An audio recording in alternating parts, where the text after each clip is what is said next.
bonjour à toutes et à tous, ceux que j'ai pas pu saluer de façon individuelle et que je salue maintenant de façon très collective.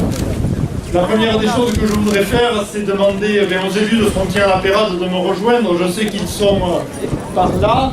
Aux élus de tout le bassin de Thau qui sont présents parmi nous d'être également autour de moi. Je les remercie chaleureusement de leur présence. Nous avons également des représentants de la région, notamment son vice-président au transport que je salue particulièrement, et André Lubrano qui est le plus frontalier de tous les Sétois, on va le dire comme ça, et que j'accueille avec beaucoup de plaisir. Christian Assaf, notre député qui est par là, je lui ai promis que bien sûr s'il se baignait, il serait réélu. Voilà. Et donc il s'est baigné. Et figurez-vous que même s'il n'y a pas de municipal qui s'annonce, le maire de Poussant s'est baigné aussi, et il est là. Comme quoi, il y a dans ce pays des élus qui sont capables de faire des sacrifices extrêmement importants pour conserver une bonne image de gens dynamiques, courageux et qui résistent à peu près à toutes les agressions, y compris celle de la température un peu fraîche de la Méditerranée. Je voudrais également vous rassurer, je vais être bref.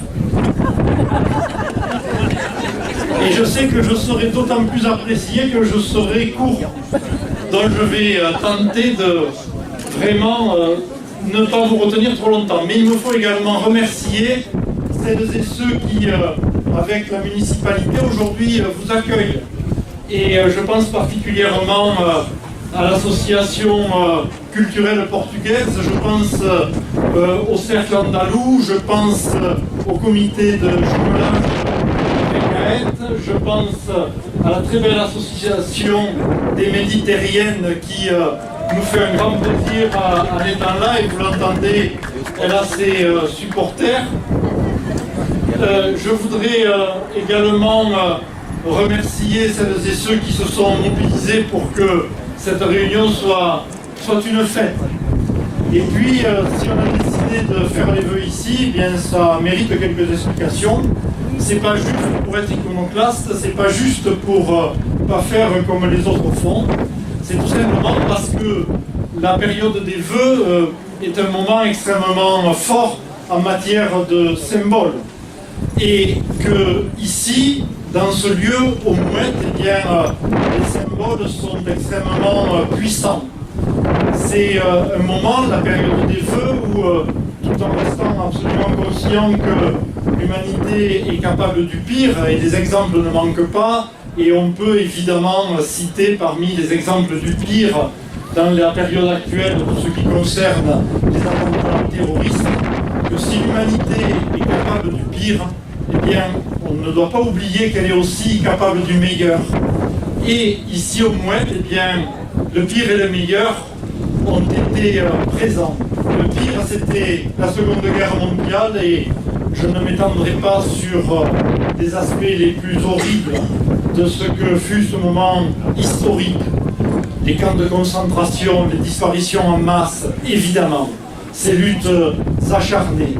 Et à la sortie de ce drame absolu, des femmes et des hommes, ici, comme ailleurs dans le pays, mais ici notamment, ont fait le meilleur. C'est-à-dire qu'ils se sont rassemblés, ils se sont réunis pour pouvoir donner aux enfants des victimes du nazisme un lieu de vacances gratuite et ouvert absolument à toutes et à tous. Ils ont fait cela malgré ce qu'ils venaient de vivre. Ils ont fait de cela parce qu'ils étaient porteurs d'un espoir infini qui était celui d'une humanité meilleure.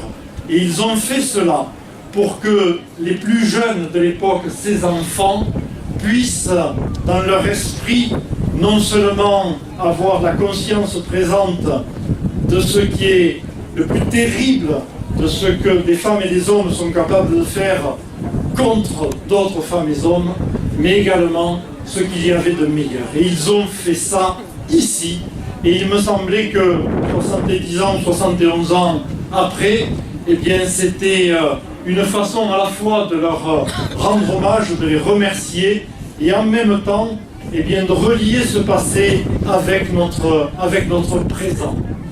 Et ce d'autant plus qu'au-delà de cette offre qui a été faite aux enfants des victimes, de génération en génération, ici, l'acte éducatif, au travers des loisirs, au travers des vacances, a été perpétué par les descendants de ces personnes-là. L'acte éducatif et l'acte gratuit, l'acte de partage.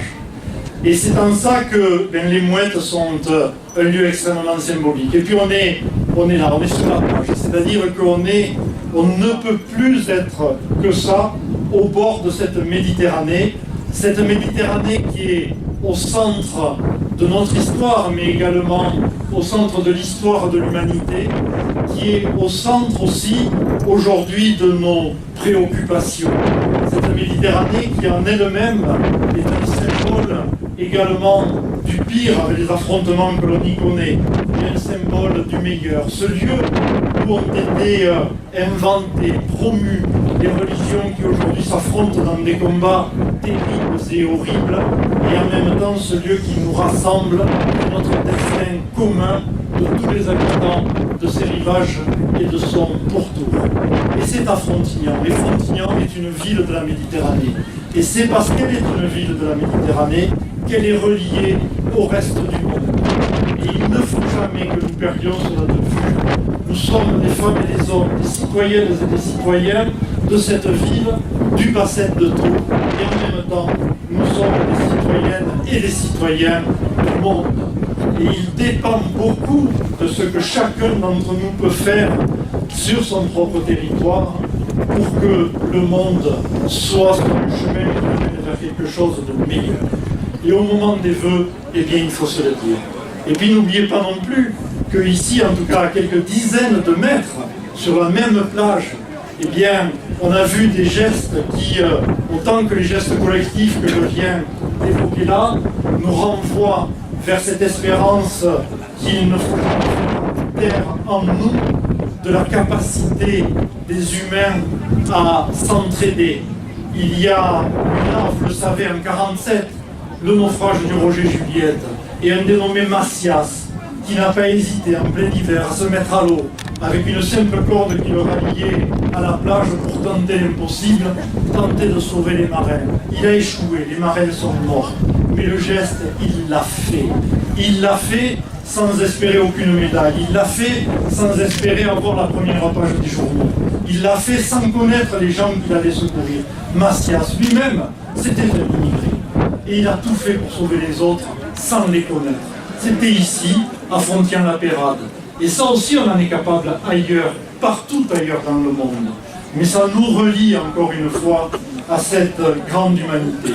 Et un petit peu plus loin, alors plus à l'est, aux Aresquiers, chaque année, nous accueillons ce que on nomme de façon, à mon avis, assez inadaptée, les oubliés des vacances.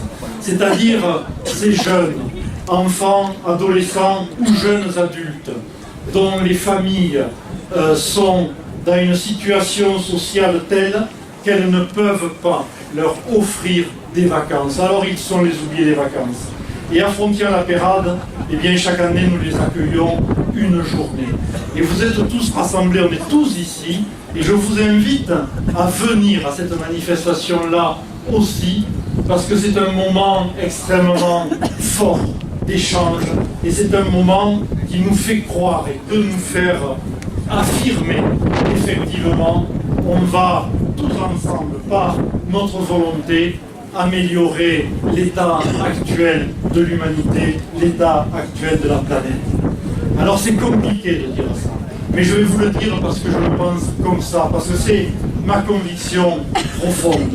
L'époque est troublée, nous connaissons des moments extrêmement difficiles, que ce soit, je l'évoquais tout à l'heure, avec les phénomènes de terrorisme, que ce soit sur le plan économique, avec des chamboulements qui nous déstabilisent complètement.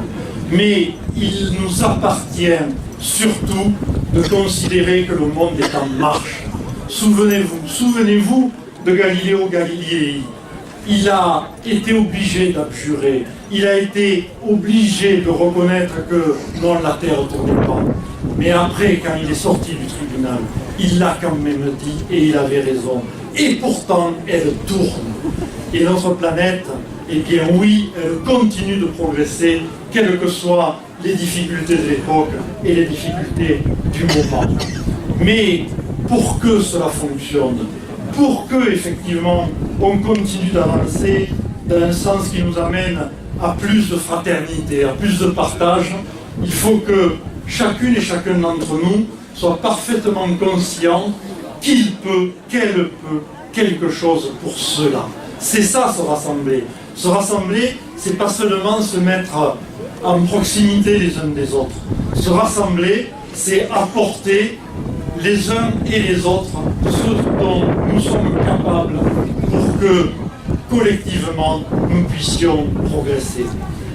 Les générations nées après la guerre et qui continuent de naître aujourd'hui, nous avons sans aucun doute dans l'histoire de l'humanité une place très très particulière.